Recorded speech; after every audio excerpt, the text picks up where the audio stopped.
हाल ही में केंद्र और 4 राज्यों की सरकार ने अधिकारियों और कर्मचारियों का महंगाई भत्ता यानी डीए बढ़ाया है। हालांकि हर साल ही कर्मचारियों का डीए बढ़ाया जाता है। तो आज की इस वीडियो में हम जानते हैं किन राज्यों में कितना डीए बढ़ाया गया है, इससे कर्मचारियों को कितना और क्या मुनाफा होगा, आखिर यह डीए होता क्या है, वहीं डीए बढ़ने से सरकार पर कितना बोझ बढ़ेगा। होली से पहले 4 राज्यों मध्य प्रदेश, छत्तीसगढ़, हरियाणा और बिहार सरकार ने कर्मचारियों के महंगाई भत्ते को बढ़ाने का ऐलान किया। मध्य प्रदेश के मुख्यमंत्री मोहन यादव ने भी कर्मचारियों के महंगाई भत्ते को बढ़ाने का ऐलान किया। इसके कुछ समय बाद छत्तीसगढ़ सरकार ने भी डीए बढ़ाने का फैसला किया।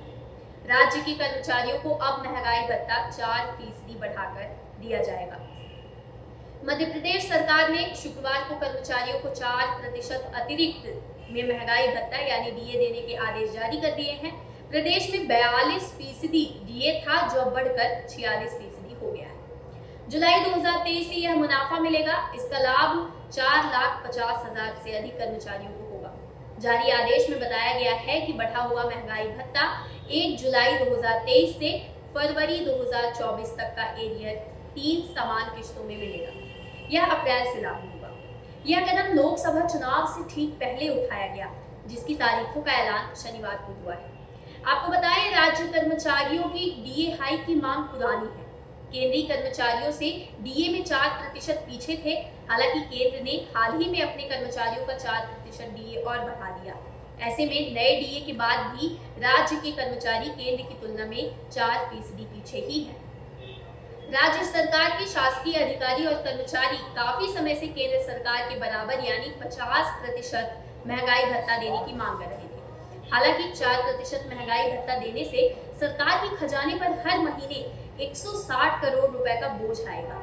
इस तरह वित्तीय वर्ष 2023-2024 की अंतिम तिमाही में यह खर्च 480 करोड़ रुपए होगा। वहीं मध्य प्रदेश में अभी तकरीबन 3,80,000 करोड़ रुपए का कर्ज है। बात करें अगर कर्मचारियों की श्रेणी की, किस श्रेणी के कर्मचारी को कितना मुनाफा मिलेगा, तो प्रथम श्रेणी के कर्मचारियों को 4,000 से 6,500 रुपए, द्वितीय श्रेणी के कर्मचारियों को 2,800 रुपए से 4,500 रुपए, तृतीय श्रेणी के कर्मचारियों को 1,400 रुपए से 3,000 रुपए, चतुर्थ श्रेणी के कर्मचारियों को 900 से 1,400 रुपए। ये बात राज्य के उन कर्मचारियों की है जिन्हें 4% का अधिक डीए देने का ऐलान किया गया है, जो बढ़कर 46% हो गया। राज्य सरकार ने पेंशनर्स के मामले में कोई जिक्र नहीं किया है। प्रदेश के करीब 4.5 लाख पेंशनर्स को भी महंगाई राहत का इंतजार है। वहीं केंद्र सरकार ने भी होली से पहले सरकारी कर्मचारियों को डीए में 4% की बढ़ोतरी का ऐलान किया, जो बढ़कर 50% हो गया है। इसके बाद इन कर्मचारियों को जो भी सैलरी मिलती है उसमें सीधे सीधे इजाफा हो जाता है। हर साल सरकार की तरफ से ये ऐलान होता है। साल 2023 में भी दिवाली के पहले 4% डीए की बढ़ोतरी हुई थी। अब बात करते हैं कि आखिर डीए होता क्या है, इसके बढ़ने से सैलरी कैसे बढ़ जाती है। डीए को अंग्रेजी में डियरनेस अलाउंस कहते हैं, हिंदी में इसे महंगाई भत्ता कहा जाता है। महंगाई भत्ते से ही इस पूरे गणित को आसानी से समझा जा सकता है। असल में महंगाई की दर जितनी ज्यादा होती है, रुपए की वैल्यू उतनी ही गिर जाती है। यानी अगर आपकी सैलरी बढ़ने की स्पीड महंगाई दर से मैच नहीं करती, या यूं कहें कि कम रहती है, तो इसका साफ मतलब है कि आपकी कमाई कम होती जा रही है। इसकी गणना कर्मचारी के मूल वेतन पर की जाती है।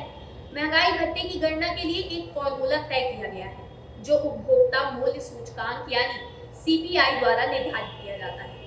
आसान भाषा में बेसिक सैलरी में ग्रेड सैलरी को जोड़कर सैलरी बनाई जाती है। इस सैलरी में महंगाई भत्ते की दर का गुणा किया जाता है। जो नतीजा आता है उसे ही डीए कहते हैं। मध्य प्रदेश के अलावा 3 राज्यों में महंगाई भत्ता बढ़ा है। छत्तीसगढ़ में सरकारी कर्मचारियों का डीए 4% बढ़ाया गया, जिसका फायदा पेंशनरों को भी मिलेगा। करीब 4 लाख कर्मचारी और 1 लाख पेंशनर्स को फायदा मिलेगा। हरियाणा सरकार ने भी सरकारी कर्मचारियों और पेंशन कर्मियों को महंगाई भत्ते के भुगतान की नोटिफिकेशन जारी की। हरियाणा सरकार ने डीए में 4% की बढ़ोतरी की। यहाँ महंगाई भत्ता 46% से बढ़कर 50% हो गया है। वहीं बिहार में डीए में 4% का इजाफा किया। डीए 46% से बढ़कर 50% हुआ। इसका फायदा बिहार के कर्मचारियों और पेंशनर्स को भी होगा।